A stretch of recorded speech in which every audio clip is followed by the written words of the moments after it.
Let me tell you something right now. Cutting off contact with a narcissist is one of the toughest and most courageous decisions you'll ever make.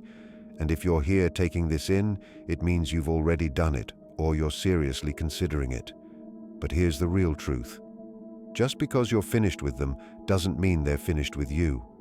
In fact, the moment you go silent is often the moment their real strategy begins. Narcissists don't just wander off. They analyze, they prepare, and they wait. Their quiet isn't respect. Their distance isn't growth. Their calm isn't acceptance. Their silence is calculation. And today, we're peeling that curtain back. You're going to see the 7 subtle things a narcissist quietly hopes for when you cut them off. Not the obvious drama. I'm talking about the hidden moves, the silent tests, the psychological tricks happening behind the scenes. What they want you to feel, what they hope you'll do, and why your silence rattles them more than you think. So if you've ever doubted your decision, if you've ever wondered why you still sense their pull, even after walking away, stay right here. Because by the time you're done reading this, you'll recognize their pattern clearly. And more importantly, you'll know exactly how to keep your power. When you go no contact with a narcissist, it sparks a reaction. It may not be a fight or an argument. Sometimes it's subtle, a post, a like, a quick story view, the tiniest message, anything that signals they can still influence your emotions. Because to them, your silence is not an ending. It's a challenge, a rebellion against the control they once held. And trust me, they watch. Even when it appears they've forgotten you, they are monitoring every shift. Why? Because your silence isn't silence to them. It's a disruption. Narcissists function on attention, and it doesn't matter if it's affection or anger. It's all fuel. Cutting contact is like shutting off their oxygen. That stillness that feels peaceful to you feels suffocating to them. It confuses them, unsettles them, and makes them question their authority. They hate the idea that you might be functioning just fine without them. So what do? They poke. At first it's small, a viewed story, a vague post that seems aimed at you, a conversation with a mutual acquaintance, a random comment on something from long ago, hoping it finds its way to you. Every bit of it is bait. They're hunting for a reaction. Any reaction. Because any sign that you're still emotionally tied means the game hasn't ended. Even if you think you've stepped away, they believe they still have a claim. And this is where it turns dangerous. Narcissists study your patterns. They know what unsettles you, what triggers you, what pulls at your heart. If they can't make you speak, they'll settle for making you feel. If they can't pull you back physically, they'll settle for taking up space in your mind. They want you replaying the last argument. They want you checking their profile, wondering if they're happy. They want you irritated or saddened, because every emotional flicker you experience, even if you hide it, feeds their ego. They don't need a message from you. They just need confirmation that you still care. That's their version of victory, because if you still care, they still have a foothold. The moment you react, even subtly, even indirectly, they know the door isn't fully closed. And if the door isn't closed, they can come back whenever it suits them. During no contact, they employ mind games. Sometimes they vanish completely, hoping you start to wonder why. Why aren't they reaching out? Did they discard you instantly? Did they ever care? That silence on their part is staged. It's not peace. It's a tactic, a psychological push meant to make you question your decision. They want the confusion to pressure you into reaching out first. And the moment you do, the moment you send even a simple message, they regain control. They depend on that moment. They count on it. They genuinely believe you won't stay silent, that you'll miss them, that you'll doubt yourself, that you'll break the boundary. And if they can't get to you directly, they show up indirectly, posting cryptic lines, exaggerating stories, suddenly showing off a new relationship. It's never because they've truly moved on. It's because they want to make sure your eyes stay focused on them. They want to ensure you still feel something. Because feelings equal attention, and attention equals influence. Every move they make during your silence is intentional. It's not growth, it's manipulation. They're not moving forward, they're trying to pull you backward. They want to drag you into the same repetitive cycle. They want to remain a presence in your head. And each day you maintain your distance, you regain another piece of your strength. When a narcissist loses access to you, they don't suddenly gain insight. They don't feel authentic remorse. Instead, they twist your silence into guilt. They want to turn your boundary into something that makes you question yourself. They crave your guilt, your hesitation, your inner conflict. They know guilt is one of the most powerful emotional hooks, and if they can't reach you physically, they'll aim to linger in your thoughts. To them, your silence isn't simply rejection, it's humiliation, a bruise to their ego. But instead of accepting that truth, they flip the narrative. Suddenly you're uncaring, you're heartless, you're the one who walked away without trying. They cast themselves as the wounded one. This reversal works because it forces you to question your memory. You revisit conversations, arguments, moments of hurt, wondering where it spiraled. They want this. They want you lost in that internal chaos, replaying the past until the pain becomes blurry. They want you remembering the good, the laughter, the charm, while ignoring the manipulation and harm. They want you wondering, maybe I overreacted. Maybe they weren't that cruel. Maybe I should have been more patient. That doubt is their access point. If they can plant even a tiny seed of shame, they know it's only a matter of time before you feel compelled to reach out. Narcissists are experts at exploiting your empathy. That's why you were a target. Your kindness, your loyalty, your emotional depth, traits they lack, are the very qualities they depend on. When they can no longer guilt you into returning, they shift to guilt-tripping you for leaving. They'll present themselves as misunderstood, lonely, damaged. They'll play the victim subtly, through friends, through social media, through calculated silence that tugs at your conscience. It's manipulation without direct words, and it hits especially hard when you're still healing. Because people with empathy carry guilt heavily. Narcissists know this. They rely on it. They don't actually want your love. They want your emotional labor. They want your inner turmoil. That anxiety you feel late at night thinking, maybe I was too harsh, maybe I should have done more. That's their goal. They hand you their chaos and stand back to see whether you'll clean it up. They don't want clarity. They want confusion. They want your strength to feel like cruelty and your boundaries to feel like betrayal. And when guilt grows loud, it becomes overwhelming. Narcissists know exactly how to make that guilt echo until it distorts your perspective. Even without communication, they still seek control. They want to linger in your mind. They want your preoccupation, not the kind where you chase them, but the kind where you can't stop replaying the past. They want you wondering what you could have changed. They want you thinking about what they're doing now. That's their true aim. If they can't have your presence, they'll take your peace, because for them, being remembered, even negatively, is still power.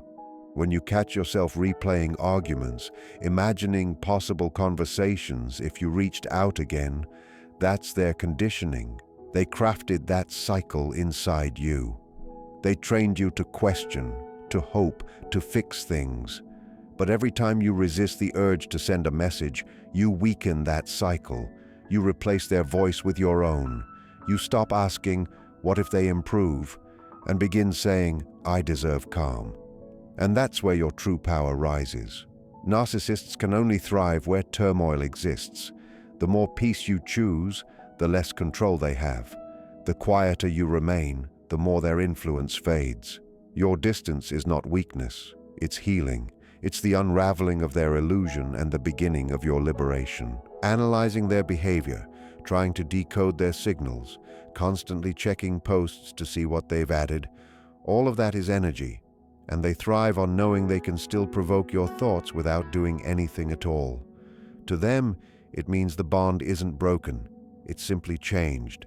They don't need to speak when they've already carved space inside your mind. This is exactly why narcissists end relationships wrapped in confusion. They almost never give you real closure.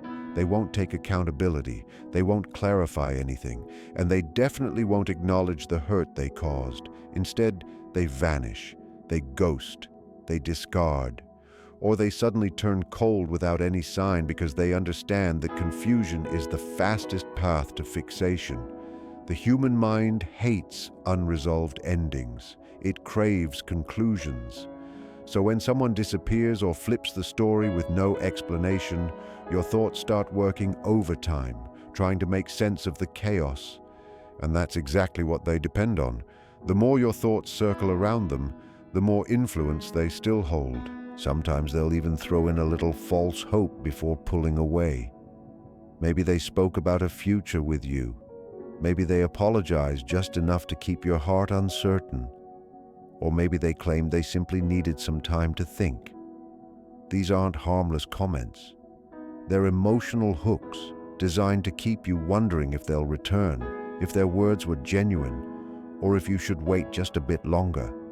And every moment you stay stuck in that mental maze is a win for them. Even the silence they leave behind can be intentional. They know that by staying quiet, your mind will do all the heavy lifting. You'll question why they're not reaching out, whether your relationship meant anything, and what you might have done wrong. That emptiness becomes a loud chamber of unanswered thoughts that keeps you attached. They may not message you, but they'll post something suggestive, a vague quote, a mysterious caption, or a smiling photo that looks like they're perfectly fine without you. None of these actions are accidental. They're engineered to keep your emotions spinning. The obsession they create has little to do with love or longing for the good moments. It's about emotional dominance. They want your healing to slow down. They want your self-worth tangled with their approval. They want your memories of them to interrupt your peace, your sleep, your progress. Because as long as they live in your mind, they still matter. And to them, being forgotten is the ultimate threat. This is why detaching from a narcissist isn't only about blocking their number or cutting communication. It's about reclaiming your emotional and mental territory. As long as they occupy your inner world, they don't need to be physically present to affect your life. They've constructed a version of themselves inside your thoughts, a voice that replays moments, analyzes every detail, and makes you question your decisions. The worst part is you might not even realize it's happening. It can feel like part of recovery, but to the narcissist, your continued focus is delayed fuel. It feeds their ego in silence. Even without contact, the psychological game continues, not through texts or calls, but through the emotional residue they left behind. They rely on you to carry it, revisit it, and relive it. That's what they want, to remain unforgettable, even if it's through pain.